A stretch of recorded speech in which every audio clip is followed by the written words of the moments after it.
Supreme court ने सभी राज्यों को निर्देश दिया है बुजुर्ग कैदियों की समय से पहले रिहाई पर बनाए नियम। ये निर्देश दिया है सुप्रीम कोर्ट ने सभी राज्यों को। तो सरकारें व्यापक पॉलिसी बनाकर नोटिफिकेशन जारी करें, नोटिफाई करें। सुप्रीम कोर्ट ने ये निर्देश जारी किया है सभी राज्यों के लिए। 19 जनवरी 2027 को मामले में अगली सुनवाई होगी। तो सुप्रीम कोर्ट ने सभी राज्यों को निर्देश जारी किया है, बुजुर्ग कैदियों की समय से पहले रिहाई को लेकर नियम बनाने के लिए निर्देशित किया है। 19 जनवरी 2027 को इस पूरे मामले में अब अगली सुनवाई होगी।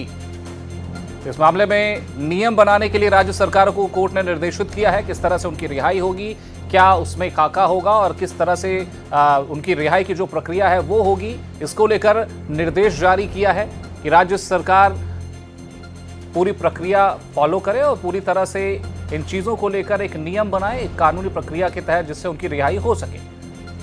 इस पूरे मामले में नियम बनाने के लिए कहा है बुजुर्ग कैदियों की समय से पहले रिहाई को लेकर राज्य सरकारों को निर्देशित किया है सुप्रीम कोर्ट ने। 19 जनवरी 2027 को इस मामले में अगली सुनवाई होगी और सुप्रीम कोर्ट ने सभी राज्यों को निर्देश देने के साथ ही ये भी कहा है कि नियम बनाने के बाद आप नोटिफाई भी करें। तो सरकारें व्यापक पॉलिसी बनाकर नोटिफाई करें। सुप्रीम कोर्ट ने यह निर्देश जारी किया है सभी राज्यों को। जो बुजुर्ग कैदी हैं उनकी रिहाई के लिए, उनकी समय से पहले रिहाई को लेकर ये नियम बनाने के निर्देश सुप्रीम कोर्ट ने राज्य सरकारों को दिए हैं कि राज्य सरकारें जल्द से जल्द उनकी रिहाई को लेकर नियम बनाएं और सारी चीजें होने के बाद नोटिफिकेशन जारी करें, नोटिफाई करें कि किस तरह से उनकी रिहाई की प्रक्रिया होगी। तो बुजुर्ग कैदियों की समय से पहले रिहाई को लेकर सुप्रीम कोर्ट ने निर्देश जारी किया है राज्य सरकारों को। राज्य सरकारों से कहा गया है कि आप नियम बनाइए और नियम बनाकर नोटिफाई करिए किस तरह से उनकी रिहाई होगी और किस तरह से पूरी प्रक्रिया होगी। 19 जनवरी 2027 को इस मामले में अगली सुनवाई होनी है। सरकारें व्यापक पॉलिसी बनाकर नोटिफाई करें, यह बात भी सुप्रीम कोर्ट ने अपने निर्देश में कही है।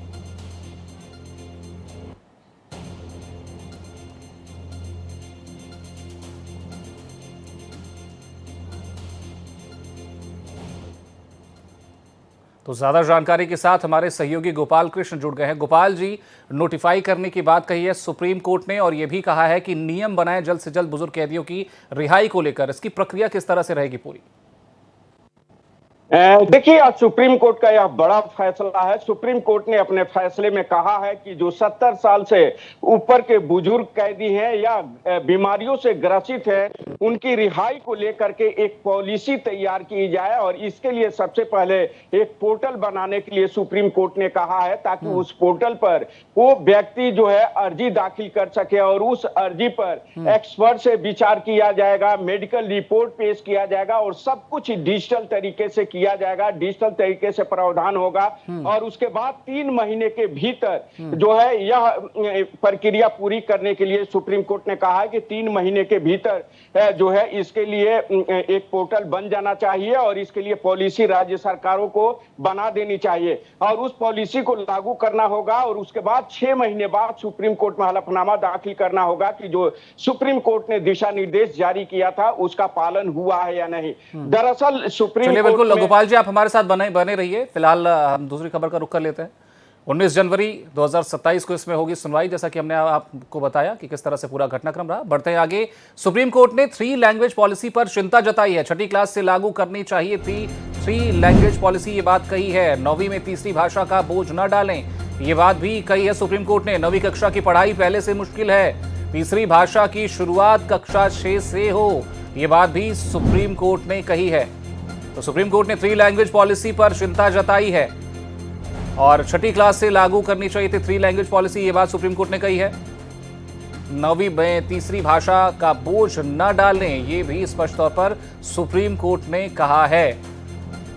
तो 9वीं कक्षा की पढ़ाई में पहले से ही बोझ होता है, ये बात भी सुप्रीम कोर्ट ने कही है।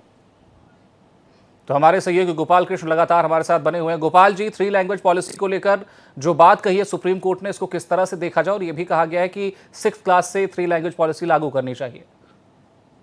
जी बिल्कुल, जस्टिस नागरत्ना की बेंच ने यह आदेश दिया और यह मामला तब सामने आया जब मद्रास हाईकोर्ट के फैसले के खिलाफ तमिलनाडु सरकार ने सुप्रीम कोर्ट में याचिका दायर की और जवाहर नवोदय विद्यालय को लेकर के जो मद्रास हाईकोर्ट ने फैसला दिया था उसको लेकर के आपत्ति जाहिर की। तब जाकर के सुनवाई के दौरान जस्टिस वीवी नागरत्ना ने इसको लेकर के टिप्पणी की और कहा कि क्लास 9th में जो है इसे शामिल करना उचित नहीं है, सही नहीं है। इससे पहले ही यानी कि 6वीं क्लास में ही शामिल किया जाना चाहिए। उन्होंने यह भी कहा कि अगर क्लास 9th में। चलिए बिल्कुल गोपाल जी, आप हमारे साथ लगातार बने रहिए। फिलहाल हम अगली खबर का रुख कर लेते हैं। नीट यूजी पेपर लीक मामले में सीबीआई ने बड़ा खुलासा किया है। सीबीआई ने राउज रेवेन्यू कोर्ट को जानकारी दी है।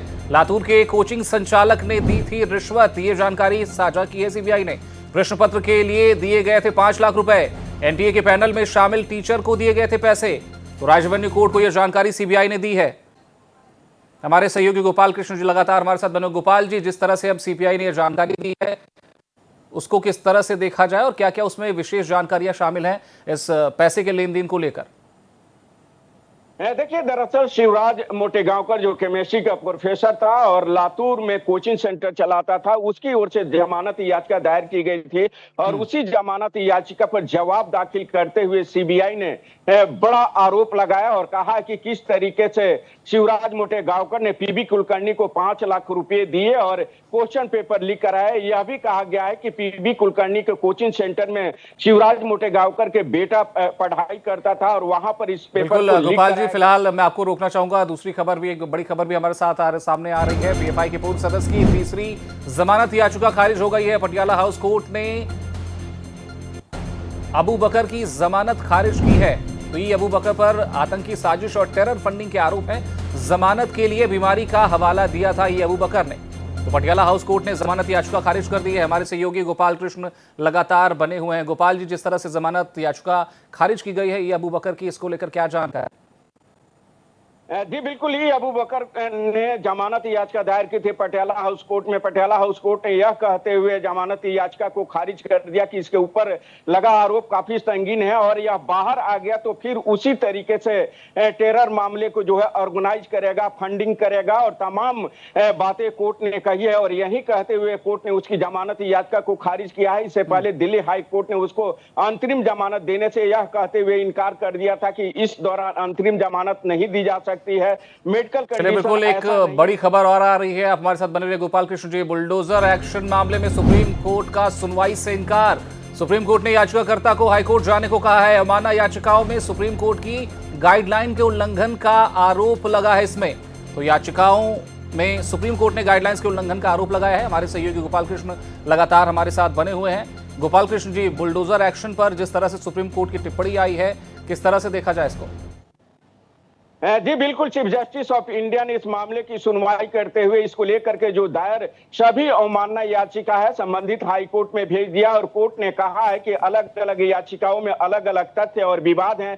इसको लेकर के संबंधित हाई कोर्ट में अपनी पक्ष रखे और वहां पर जो है संबंधित हाई कोर्ट इस मामले में सुनवाई करेगा। क्योंकि सोमनाथ में को लेकर के याचिका दायर की गई थी और कहा गया था कि किस तरीके से वहां पर अलग अलग मस्जिदों को तोड़ा गया है। कुछ मिनट के भीतर मस्जिद को कानून को ताक पर रख करके तोड़ा गया है। लिहाजा कोर्ट के आदेश का अवमानना का मामला बनता है क्योंकि सुप्रीम कोर्ट का दिशा निर्देश था जिसका यहां पर राज्य सरकारों द्वारा पालन नहीं किया गया था। इसी को लेकर के अलग अलग अवमानना याचिकाएं सुप्रीम कोर्ट में दायर की गई थी जिसका निपटारा करते हुए सुप्रीम कोर्ट ने मामले को हाई कोर्ट भेज दिया है। चलिए, बिल्कुल, सुप्रीम कोर्ट ने हाई कोर्ट भेज दिया पूरे मामले को। फिलहाल हमारे साथ जुड़ने के लिए और जानकारी साझा करने के लिए धन्यवाद आपका गोपाल कृष्ण जी। तो इसी के साथ इस बुलेटिन में फिलहाल बस इतना ही। खबरों का सिलसिला लगातार जारी है। आप देखते रहिए भारत एक्सप्रेस।